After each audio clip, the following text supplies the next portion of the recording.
അർജുൻ്റെ phone ring അടിഞ്ഞത് അവർ വീട്ടുകാരും പറഞ്ഞ പ്രകാരമാണ് അർജുൻ്റെ ഫോൺ റിങ് അടിഞ്ഞെന്നുള്ള ഒരിത് വന്നത്. അതുപോലെ തന്നെ ഞാൻ എൻ്റെ സുഹൃത്തും നിൽക്കുന്ന സമയത്ത് ഒരു റിങ്ങും അടിഞ്ഞു. അതൊക്കെ ഒരേ ദിവസങ്ങളാണ് നടക്കുന്നത്. അത് എന്ത് അവിചാരിതത്തിൽ നടന്നതായിരിക്കാം എന്താ എന്നുള്ളത് സത്യാവസ്ഥ അന്ന് അറിയില്ല. ഞങ്ങളന്ന് പ്രതീക്ഷിക്കുന്നത് ഇന്ന് ഓനെ എവിടെയോ ജീവനോടെ ഉണ്ടെന്നുള്ള വിചാരിച്ച് നിൽക്കുന്ന സമയത്താണ്. അങ്ങനെ ഞങ്ങൾ അങ്കോലയിൽ നിന്നും അന്ന് ഈ റോഡ് മണ്ണ് വീണതുകൊണ്ട് അടവായതുകൊണ്ട് ഞങ്ങൾ അത് ഒരു 30 കിലോമീറ്റർ അവിടെ ഉള്ള അന്ന് വന്ന മാധ്യമപ്രവർത്തകർക്ക് അറിയാം. ഇത് ഈ ഒരു കിലോമീറ്റർ പോകാൻ 40 കിലോമീറ്റർ റൗണ്ട് അടിച്ച് പോകേണ്ടിയിരുന്ന ഒരു സമയം ഉണ്ടായിരുന്നു. അങ്ങനെ അത് ഞങ്ങൾ ആ ഭാഗത്തേക്ക് കുമട്ട സൈഡിലേക്ക് പോയിക്കൊണ്ടിരിക്കുന്ന സമയത്താണ് ഭാരത് ബെൻസ് ഷോറൂമിൽ നിന്ന് വിളിക്കുന്നത് വണ്ടീൻ്റെ GPS ആക്റ്റീവ് ആണെന്ന് പറഞ്ഞു. ഞങ്ങളത് അപ്പം ഷോറൂമിൽ നിന്നായിരുന്നു പറഞ്ഞത്. അത് എന്നോടും ജിതിനോടും പറഞ്ഞതാണ്. ഞാനെവിടെയും വണ്ടി സ്റ്റാർട്ടിങ്ങിലാണെന്ന് ഞാൻ പറഞ്ഞത്. അതിൻ്റെ അടിസ്ഥാനത്തിലാണ് നമ്മൾ ഈ കാര്യം പറഞ്ഞത്.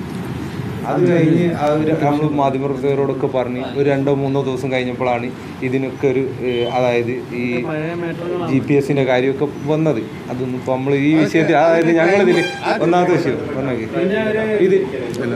ഇതിൽ അതാണ് അഭിപ്രായ ഭിന്നത മാറ്റാൻ.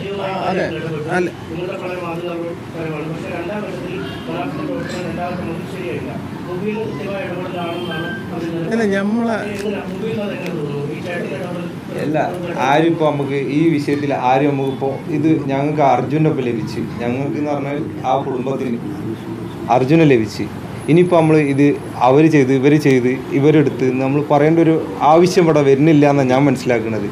നമ്മളിപ്പോൾ ആ ചർച്ചകളിലൊക്കെ കടക്കുമ്പോൾ ആ കുടുംബത്തിനെ വേദനിക്കും, അങ്ങോട്ടും ഇങ്ങോട്ടൊക്കെ ഒരു അലിഗേഷൻ്റെ ആവശ്യം വരും. അതുകൊണ്ട് നമ്മൾ അത്തരം ചർച്ചകൾ ഒഴിവാക്കിയിട്ട് ഇത് നല്ല രീതിയിൽ എങ്ങനെ തീർക്കാമെന്നുള്ള കാര്യങ്ങളൊക്കെ ചിന്തിക്കാം. ഈ സോഷ്യൽ മീഡിയയിൽ കുറേ കമൻറ്റുകൾ ആ കുടുംബത്തിനെതിരെ വരുന്നത്. ഇത്തരം കമൻറ്റുകളൊക്കെ അടിക്കുന്ന അധിക്ഷേപം നടക്കുന്ന ആളുകളോട് എന്താ പറയാനുള്ളത്? അതിന് ആദ്യം ഒരു കാര്യം പറയാം. ഞാൻ ആദ്യത്തെ ഒരു കാര്യം പറഞ്ഞുതരാം. ഇത് എന്തായി എന്ന് പറഞ്ഞു കഴിഞ്ഞാൽ അർജുനെ കിട്ടിയോട് കൂടിയാണല്ലോ ഇപ്പോൾ ഈ പ്രശ്നങ്ങളൊക്കെ തുടങ്ങുന്നത്.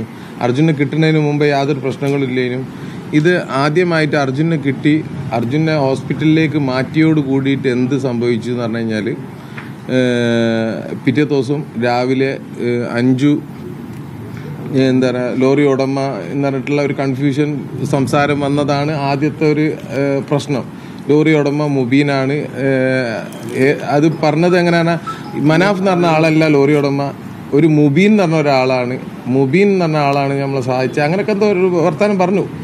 ഞാനത് ആ സമയത്ത് അങ്ങനെ അവർക്കൊരു വിവാദം ഉണ്ടായ സമയത്ത് ഞാൻ അതേ സമയത്ത് അർജുൻ്റെ കൂടെ വരണമെന്ന് ഞാൻ ആഗ്രഹിച്ചിരുന്നു. പക്ഷെ എന്താണ് ഞാൻ അപ്പം തന്നെ പുറപ്പെട്ട് ഞാനും നമ്മൾ ബ്രദേഴ്സ് എല്ലാവരും കൂടി പുറപ്പെട്ട് മുബീനെ അവിടെ നിർത്തി. മുബീനോ പറഞ്ഞ് അവിടുത്തെ കാര്യങ്ങൾ നോക്കുക പറഞ്ഞിട്ട് നേരെ രാവിലെ ഉറങ്ങാതെ വണ്ടി ഓടിച്ച് വന്നിട്ട് ഞാൻ ആ വിവാദം അത് കാര്യം തീർത്തതായിരുന്നു. പിന്നീട് ഓരോ ഫാമിലിക്ക് അതൊരു തൃപ്തികരമായ എൻ്റെ മറുപടി ആണെന്ന് തോന്നിയില്ല. ആ ബൈറ്റ് നിങ്ങൾക്ക് ഒന്നുകൂടി എടുത്ത് നോക്കാം. ഞാൻ കൃത്യമായിട്ട് പറഞ്ഞിരിക്കണേ അത് മുബീൻ്റെ വാരാണ്. പക്ഷെ അത് ഇങ്ങനൊരു വിവാദം ഉണ്ടാക്കരുത്, ആരും ഇവർക്കെതിരെ ഒരു ബാഡ് കമൻസ് ഇടരുത്, ഇതൊക്കെ ഞാൻ അന്ന് പറഞ്ഞതാണ്.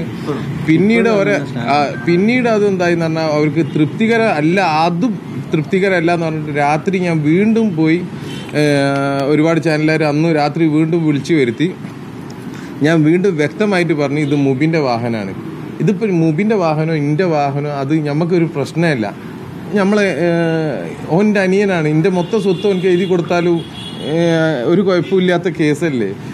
നമ്മൾ തമ്മിൽ അങ്ങനെ ഒരു വിഭജനം ഇല്ല, ഇന്നും അതിൻ്റെ കാര്യത്തിലില്ല. പ്ലീസ്. അപ്പം ഞാൻ പറഞ്ഞു വരുന്നത് ഇതൊന്നും ഒരു എന്താ പറഞ്ഞാൽ വിട്ട് കളയാം നമുക്ക് ഇതൊക്കെ. പിന്നെ